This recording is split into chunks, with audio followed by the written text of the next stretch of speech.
মহাভারতের একটি অন্যতম গুরুত্বপূর্ণ চরিত্র বিদুর। পৌরাণিক ইতিহাসে সবচেয়ে ধার্মিক এবং জ্ঞানী চরিত্রদের মধ্যে তার নাম বিশেষভাবে উল্লেখযোগ্য।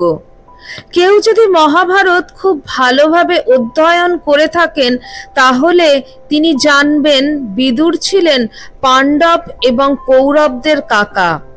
ধৃতরাষ্ট্র এবং পাণ্ডুর ভ্রাতা ছিলেন বিদুর, তবে সৎ ভাই, যদিও তিনি কখনো সৎ ভাইয়ের মতন আচরণ করেননি।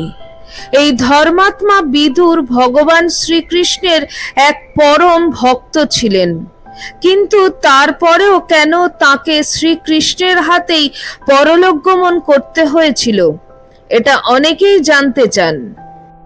নমস্কার, আপনারা শুনছেন live stories with Soma YouTube চ্যানেলের নতুন একটি কাহিনী। আমার সকল দর্শক শ্রোতা বন্ধুকে আমি স্বাগত জানাই আমার আজকের এই পর্বে। আজ আমাদের আলোচ্য বিষয় হলো কৃষ্ণ ভক্ত হওয়ার পরেও কেন বিদুরকে তার হাতেই প্রাণ দিতে হয়েছিল। সেই কাহিনী থাকবে আজকে আমার ভিডিওতে। সমগ্র মহাভারতে এক বড় ভূমিকা থাকা সত্ত্বেও মহাত্মা বিদুর কখনো নিজের প্রাপ্য সম্মান পাননি। যেহেতু তিনি এক দাসীর পুত্র ছিলেন, সে কারণেই তাকে রাজত্ব থেকে বঞ্চিত করা হয়েছিল। ধৃতরাষ্ট্র এবং পাণ্ডু এই দুজনারই শারীরিক সমস্যা থাকায় হস্তিনাপুরের রাজত্বে আরও একজন এমন মানুষের দরকার ছিল যে শুধু সুস্থ নয়, অত্যন্ত দক্ষ, জ্ঞানী এবং ধার্মিক হবেন। পরবর্তী সময়ে তিনি হয়ে ওঠেন হস্তিনাপুরের প্রধানমন্ত্রী। মহাভারত গ্রন্থ অনুসারে বিদুরকে ধর্মরাজের স্বরূপ বলে মনে করা হয়েছে। আজও অনেক গ্রন্থে বিদুর নীতির উল্লেখ পাওয়া যায়, যা মেনে চললে আমাদের জীবনের অনেক সমস্যার সমাধান করা সম্ভব। তিনি কিন্তু কখনোই কোনো যুদ্ধ করেননি, সর্বদা মানুষকে উপদেশ দিয়ে ধর্মের পথে চলতে শিখিয়েছেন।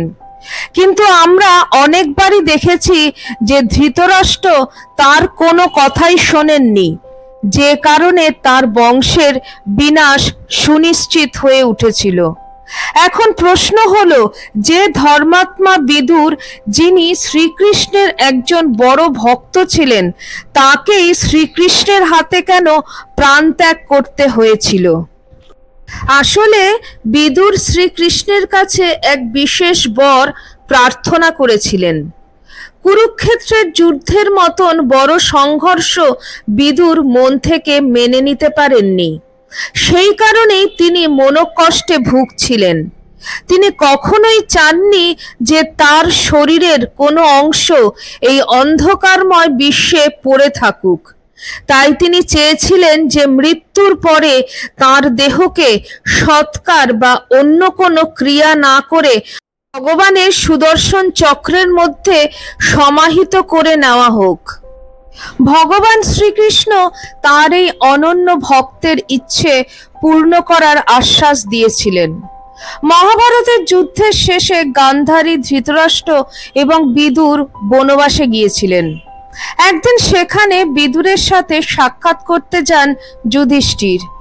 হঠাৎ বিদুর তার মধ্যে নিজেকে অন্তর্হিত করলেন।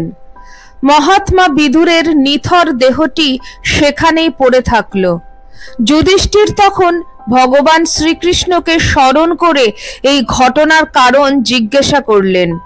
শ্রীকৃষ্ণ তাকে বিদুরের শেষ ইচ্ছের কথা বললেন। যেহেতু বিদুর ধর্মরাজের অবতার, সেই কারণেই তিনি ধর্মাবতার যুধিষ্ঠিরের মধ্যেই অন্তর্হিত হয়েছিলেন।